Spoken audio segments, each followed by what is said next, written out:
Oi, gente, tudo bem? Eu sou a Mayra e eu vim falar um pouquinho sobre como foi a minha virada de chave aqui, né? Porque, vamos lá, eu passei por um despertar espiritual um pouco antes do meu despertar de vínculo, né? Eu tô em uma dinâmica de chama gêmea e pra mim foi muito difícil, assim, porque eu cresci. Eu nunca me dei muito bem nos relacionamentos, eu sempre me achei sofredora, assim. E eu não entendia porque, né? Aí de vez em quando batia aquela revolta de, nossa, por que que todo mundo é feliz e eu não? Por que que todo mundo acha alguém que combine e eu não? E eu não conseguia entender por que que a vida era assim comigo. E chegava num ponto que eu achava que eu realmente valia menos mesmo. E aí eu falava, ai, eu sou insuficiente, todo mundo me trata como se eu fosse insuficiente, eu devo ser mesmo. E aí batia aquela deprê, né? E, e era muito mais fácil falar que eu tinha dedo podre, que o problema estava no outro, que ninguém prestava. Mas era difícil, sabe? Era difícil encarar a vida e falar, não, eu tenho que ficar sozinha mesmo. Mas a gente acaba fazendo isso pra se conformar, né? Como se, tá bom, vai ser assim, então eu vou ficar sozinha pra sempre e é desse jeito. Eu nunca quis ir em busca de entender o porquê que era daquele jeito, o porquê que estava acontecendo daquele jeito e se eu tinha que mudar alguma coisa. Minha mãe, ela sempre falava, né, que, se todo mundo te trata desse jeito, então significa que o problema tá em você. E aquilo entrava por um lado e saía pelo outro, porque era muito mais fácil eu enxergar que o problema estava com o outro e não comigo. Mas no fundo eu sabia que tinha alguma coisa errada, alguma coisa diferente ali. E eu comecei a perceber padrões, sabe? Quando eu cheguei na fase da separação com a minha chama, eu percebi padrões que eu tinha e eu não gostava de ter aqueles padrões. Quando eu era criança, minha mãe trabalhava muito e eu ficava sozinha em casa. E um jeito de eu conseguir atenção, de eu conseguir chamar a atenção, era quando eu fazia alguma coisa errada ou quando acontecia uma coisa ruim, negativa comigo, quando eu ficava doente, assim que eu conseguia a atenção. E eu cresci sem saber, sem perceber, achando que se eu contasse uma coisa ruim da minha vida, algum momento ruim que eu passei, as pessoas ficavam na minha vida. Que seja por pena, mas elas ficavam porque eu sempre tive muito medo da rejeição. E eu percebi isso bem nessa época, né, da fase da separação. Porque eu comecei a contar coisas horríveis que tinham acontecido comigo, na intenção de fica comigo por pena que seja, mas não me abandona não, olha aqui, eu já sofri tanto, tá vendo? Você vai me abandonar? E eu não percebia, né? É lógico que isso não funcionou, né, gente? Com chama gêmea ainda, espelhamento atrás de espelhamento. E depois que isso passou, eu comecei a ficar com vergonha. Eu tinha vergonha de ter agido dessa forma com ele. Eu tinha vergonha de ter sido essa pessoa. E eu não queria olhar para isso. Então eu demorei para saber que eu tinha que olhar para isso, que eu tinha que me acolher e que eu tinha que entender o porquê de eu agir dessa forma. E foi aí que veio a consciência de que eu precisava daquilo para ter atenção na infância. É uma coisa assim, então sua mãe era uma pessoa horrível? Não, é uma coisa que eu tinha que trazer de outras vidas, eu tinha que olhar para aquilo, foi ativado na minha infância, eu tinha que olhar para aquilo para eu conseguir curar, transmutar e, enfim, foi difícil. Isso foi só um detalhe. E aí que tá. Ferida da rejeição, que pra mim é uma ferida assim, eu acredito que pra todo mundo, tá, gente? Mas é uma ferida muito difícil, assim, muito difícil. Então eu percebia padrões. Em relacionamentos, eu sempre fui aquela pessoa que eu dava mais. E eu não falo só em relacionamento romântico não, tá?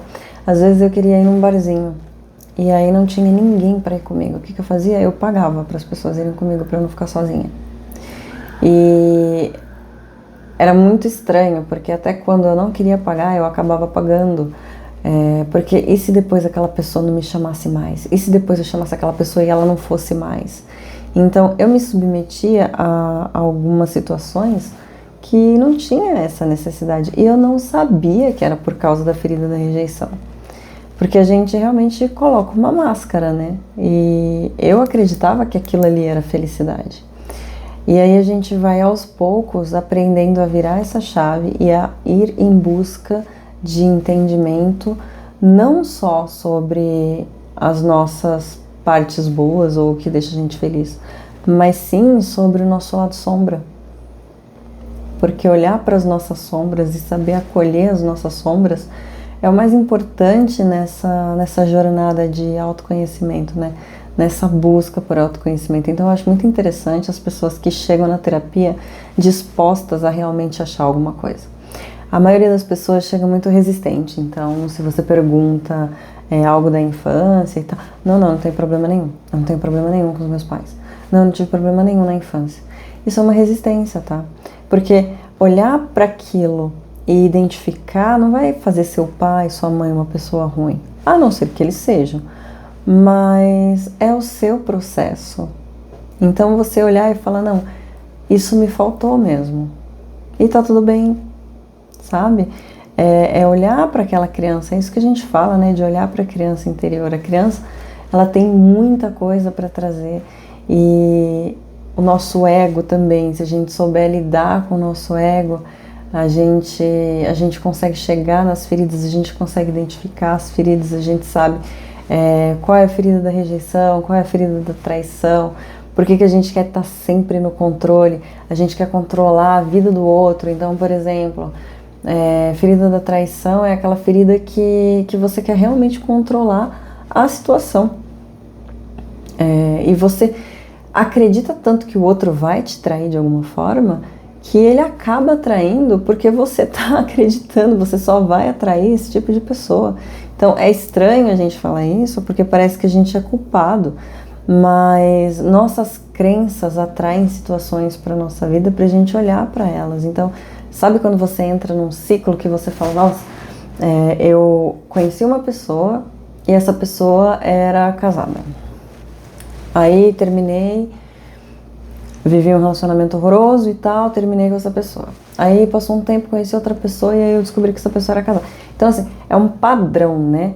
Por que você vai repetindo esses padrões? É nessa hora que a gente começa, mas o que eu preciso aprender com essa situação? É fácil?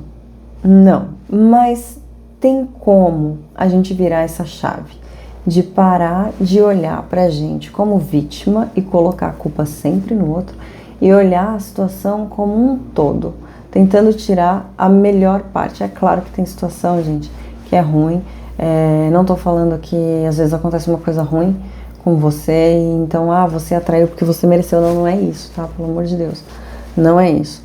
Mas a gente precisa prestar mais atenção nas situações que a gente atrai para nossa vida, e como a gente se coloca diante dessas situações, porque é difícil, não é fácil a gente olhar para as nossas sombras, para a gente olhar para as nossas feridas e falar, não, hoje eu preciso curar essa ferida aqui, porque é essa ferida aqui que está gritando.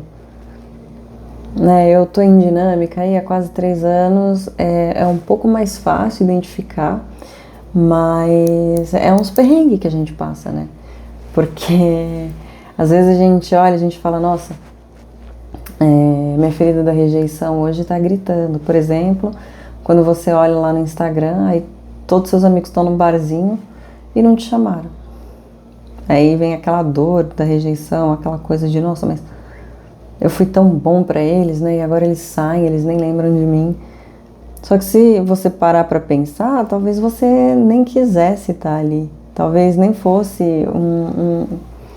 um lugar que você realmente quisesse estar, mas aquilo dói. E tá tudo bem doer, né? Mas é o que? A ferida da rejeição doendo. Então, a gente precisa olhar para essas questões. A gente precisa se fortalecer dentro de quem nós somos e encontrarmos a nossa melhor versão, tá? Não vou fazer um vídeo muito longo não, tô no comecinho do canal, né, então só deixando aqui um pouquinho sobre o que a gente pode conversar ou não, e é isso, gente, vai ser mais ou menos assim, um bate-papo, trazendo informações, e eu espero que vocês gostem, né, qualquer coisa, só deixar um comentário aqui, e a gente vai se vendo. Um beijo pra vocês, obrigada pra quem ficou até aqui.